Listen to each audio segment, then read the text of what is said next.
Bagaimana Amirul Mukminin memutuskan perkara hukum pencemaran nama baik karena syair. Bangsa Arabia dikenal sangat lekat dengan syair. Saking lekatnya, syair menjadi sarana bagi mereka untuk mencapai prestise yang tinggi di tengah-tengah masyarakat. Syair memuat nilai-nilai kebajikan tertinggi pada masa paganisme. Bangsa Arabia klasik menyebutkan istilah muruah dan irodah dalam syair. Muruah adalah istilah yang merujuk pada keberanian, loyalitas, dan kedermawanan. Kedermawanan tampak dari kesediaan seseorang untuk mengorbankan untanya dalam rangka menyambut tamu, kepentingan orang miskin, dan mereka yang membutuhkan bantuan. Syair klasik Arabia sebelum Islam menyebut nama Hatim al-Tha'i, seorang penggembala unta yang dikenal sebagai sosok badui, ideal nan ramah. Suatu hari, Hatim yang menjaga unta-unta milik ayahnya menyembelih 3 ekor unta untuk memberi makan para musafir dan membagikan sisanya untuk mereka. Tindakan itu membuat ayahnya menjadi marah dan mengusirnya. Apa yang engkau lakukan dengan unta-unta itu? Aku menyembelihnya 3 ekor untuk memberi makan para musafir dan memberikan sisa dagingnya untuk bekal mereka. Ayah Hatim pun naik pitam dan berkata, "Pergi kamu dari sini." Sikap keberanian dan kepahlawanan orang Badui klasik terlihat dalam diri Antaroh bin Shaddad al-Absi. Dia adalah sosok ideal sebagai seorang prajurit, penyair, dan sekaligus pahlawan Arab. Kisah keberaniannya di medan perang menjadi legenda dalam cerita epik Padang Pasir. Antaroh adalah anak seorang budak perempuan. Ayahnya membebaskannya ketika suku mereka terpaksa harus bertempur. Antaroh muda sempat menolak permintaan ayahnya ketika diminta pergi bertempur. Ia berkata, "Seorang budak tidak tahu bagaimana harus berperang. Ia hanya tahu memerah susu." Ayahnya pun menjawab, "Baik, kamu sekarang merdeka." Lekatnya syair dalam masyarakat Arab klasik menjadikannya sebagai media efektif untuk menjatuhkan atau menaikkan nama seseorang. Rasulullah pun sempat menghadapi para penyair yang menghina beliau dan beberapa penyair tampil sebagai pembela sang utusan Allah. Hinaan, celaan, atau pujian akan mudah ditemukan dalam teks-teks syair bangsa Arab klasik. Riwayat mencatat, pada masa kepemimpinan Amirul Mukminin Umar bin Khattab, beliau pernah memberikan putusan hukum atas pencemaran nama baik seseorang melalui syair. Pelaporan karena syair ini melibatkan Hutai'ah bin Aus dari Bani Quthaihah dan Zibarkon bin Badr. Awal mula permasalahan tersebut terjadi ketika Hutai'ah bersama keluarganya sedang dalam perjalanan menuju Irak untuk menghindari musim paceklik. Di perjalanan, Hutai'ah bertemu dengan Zibarkon bin Badr yang sedang dalam perjalanan menuju Madinah membawa sodakoh kaumnya untuk diserahkan kepada Amirul Mukminin. Hutai'ah adalah seorang penyair yang dikenal oleh Zibarkon. Setelah mengetahui kondisi Hutai'ah, Zibarkon memintanya untuk menetap bersama kaumnya sembari menunggu kepulangannya dari Madinah. Di tempat itu, terdapat seseorang yang bernama Baghid bin Amir dari Bani Anfu an-Naqo yang juga merupakan musuh dari Zibarkon. Hutai'ah kemudian mencoba menarik perhatian Baghid. Dia pun membacakan syair yang memuji Baghid dan Bani Anfu an-Aqah. Syair yang dibacakan oleh Hutai'ah ternyata mengandung ejekan kepada Zibarkon dan didengar olehnya. Zibarkon pun melaporkan hal itu kepada Amirul Mukminin Umar bin Khattab. Syair itu berbunyi, "Tinggalkan akhlak terpuji dan jangan mencarinya. Duduklah karena dirimu tukang makan yang berpakaian. Barang siapa berbuat kebaikan, dia takkan kehilangan balasannya. Takkan sirna kebajikan antara Allah dan manusia. Dosaku takkan menumpulkan cangkulmu. Dari Fata Morgana, untuk apa batu cadas yang aslinya gunung? Mereka berlomba membidikmu dengan pelan mencabut anak panahnya.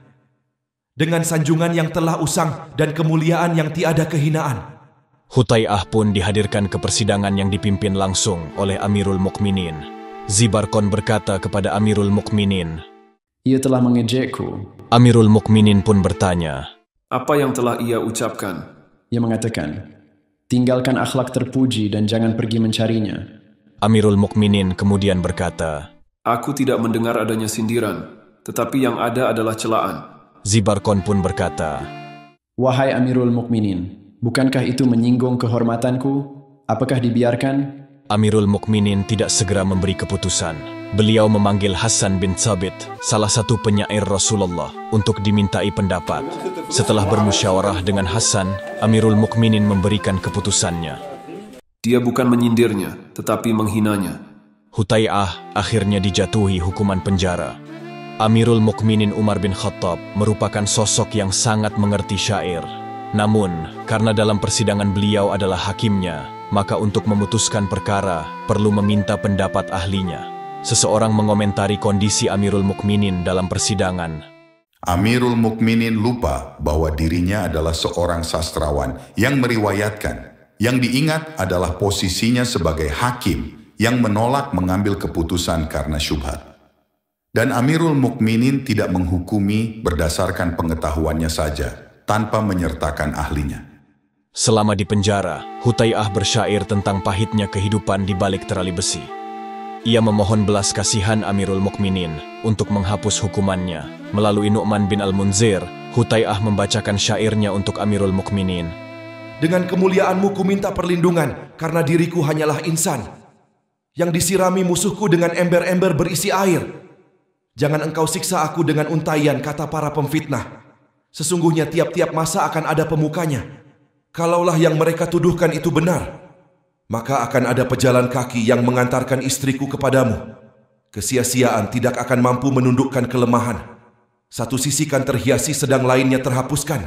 Amirul Mukminin sama sekali tidak menanggapi permintaan Hutai'ah. Sampai kemudian Hutai'ah melantunkan syair penuh iba yang menyentuh hati.